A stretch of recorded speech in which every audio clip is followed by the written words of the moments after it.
c'est l'eau, c'est l'eau, c'est l'eau qui m'attire, c'est l'eau. Bonjour. Oh, c'est l'eau, c'est l'eau, Dans c'est cette l'eau qui vidéo m'attire, pénétrante c'est l'eau. et acérée, Même nous l'eau parlerons qui saoule, ensemble l'eau du de problème Vicky global coule et en planétaire or. Même l'eau de qui fond ressources. dans les glaçons, l'eau du bouillon.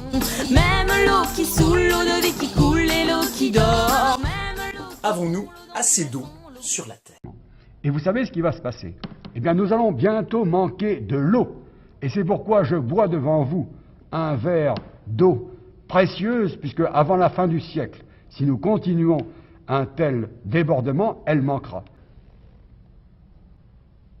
Évidemment, on sait que 71% de la surface de la planète bleue sont occupés par les océans. Ça fait beaucoup d'eau, oui. Mais comme cette eau est salée, on ne peut pas en faire grand-chose. L'eau douce, c'est en fait seulement 2,5% de l'eau présente sur Terre. Et encore, toute cette eau douce n'est pas exploitable. Les 2/3 de cette eau douce existent sous forme de glace. On ne voit pas très bien comment on pourrait aller la chercher pour en profiter. L'eau vraiment utilisable, en fait, ce sont les eaux de surface, les fleuves, les lacs, et puis les eaux souterraines, les nappes phréatiques, les nappes fossiles, pourvu qu'on parvienne à aller la chercher en forant des puits et en installant des pompes. Mais est-ce qu'il faut vraiment s'inquiéter?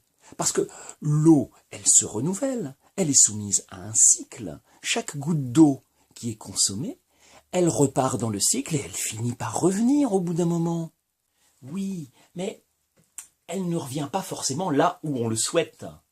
Si on puise de l'eau dans les nappes phréatiques et que ensuite on la rejette dans les rivières, bon, elle finit par arriver à la mer et là, elle se mélange à l'eau salée et elle devient inutilisable. Alors bien sûr, elle s'évaporera et finira par retomber sous forme de précipitations.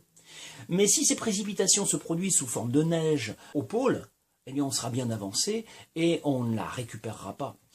Donc, le stock d'eau à l'échelle de la planète, il reste stable, mais localement, il peut s'épuiser.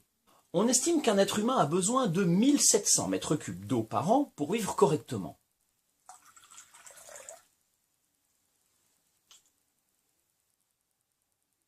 En dessous de 1700 mètres cubes, on est en situation de ce qu'on appelle le stress hydrique. Et en dessous de 1000 mètres cubes par an, on est en situation de pénurie. Et vous savez ce qui va se passer? Eh bien, nous allons bientôt manquer de l'eau. Or, si on prend en compte l'ensemble de l'eau disponible sur Terre, on arrive à une moyenne de 6500 mètres cubes par personne. C'est largement suffisant. Le problème, c'est que 6500 mètres cubes d'eau accessible sur Terre et par personne, c'est une moyenne. Et qu'une moyenne, on le sait bien, ça cache les inégalités. La répartition de la ressource en eau est très inégale, c'est l'autre problème. Dans certains pays comme le Canada, la Russie, le Brésil, on a de l'eau en quantité.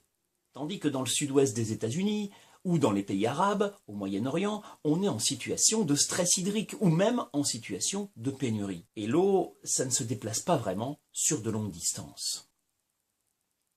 Dans certains pays, il se peut qu'on ait d'importantes précipitations.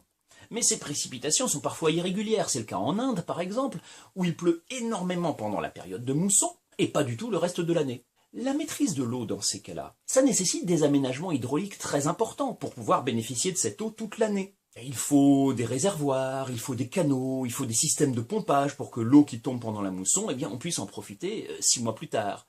Ça nécessite des moyens techniques, des moyens financiers et puis une certaine stabilité politique. Et tous les pays n'en bénéficient pas. Un verre d'eau précieuse. Donc il ne suffit pas d'avoir de l'eau, il faut encore la maîtriser. Le vrai problème, en fait, c'est pas tellement la disponibilité de l'eau, c'est l'accessibilité. Il y a des pays où les ressources sont assez faibles, mais où l'accessibilité est relativement bonne.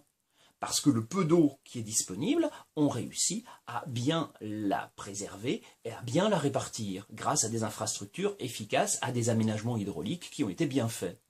Et puis il y a des pays où les ressources sont abondantes, mais où l'accessibilité est mauvaise parce que même s'il y a beaucoup d'eau, eh bien elle n'arrive pas forcément à domicile et tout le monde n'en profite pas. D'ailleurs, il faut que ces aménagements hydrauliques soient bien conçus pour permettre le renouvellement de la ressource. Aux États-Unis, on a choisi de pomper sans retenue dans le fleuve Colorado pour alimenter des villes comme Los Angeles, Phoenix, Las Vegas, des villes très importante où vit une population riche qui souhaite avoir beaucoup de confort et de loisirs, notamment liés à l'eau. Le résultat, eh bien, c'est que le Colorado n'arrive même plus jusqu'à la mer. Le Colorado se tarit avant d'arriver dans son estuaire. En Égypte, à force de pomper dans l'eau du Nil, on a ralenti, on a même affaibli son écoulement. Du coup, l'eau de mer pénètre dans le delta du Nil et finit par saliniser les terres qui sont proches de la mer et qui sont dans le delta. Ces terres qui sont pourtant les plus fertiles de l'Égypte, eh bien, un certain nombre d'hectares chaque année sont impropres à l'agriculture. Quand on pompe de l'eau dans une nappe souterraine, il faut être sûr de ne pas pomper plus vite qu'elle se renouvelle. Sinon, elle s'épuisera. C'est assez logique. D'ailleurs, certaines nappes sont des nappes fossiles, ça veut dire qu'elles ne se renouvellent plus. Elles se sont constituées dans le passé, il y a eu des changements géologiques qui font qu'elles ne se renouvellent plus.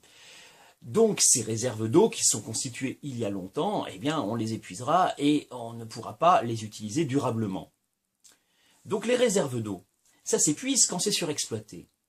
Mais les réserves d'eau, ça ne se réduit pas seulement du fait de la surexploitation, ça se réduit aussi du fait de la pollution.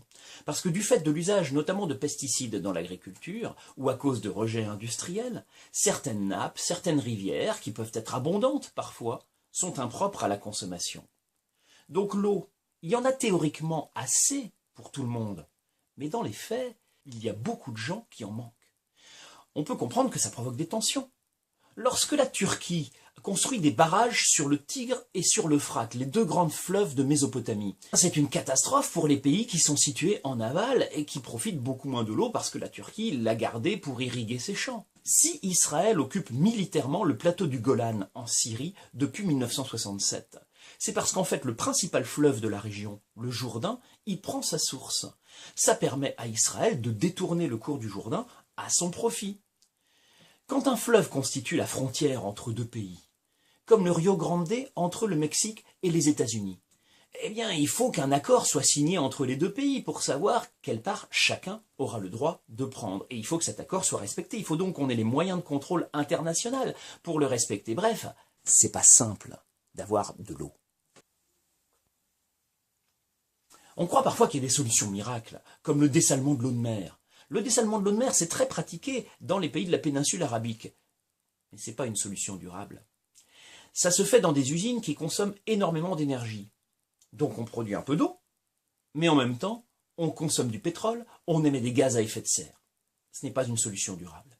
La solution, c'est d'abord de gérer l'eau le mieux possible. Et ça, ce n'est pas toujours facile. Mais c'est indispensable parce qu'avec l'évolution de nos modes de vie, avec la croissance démographique, avec le changement climatique, les tensions ne peuvent que s'accroître dans un avenir très proche à cause de l'eau.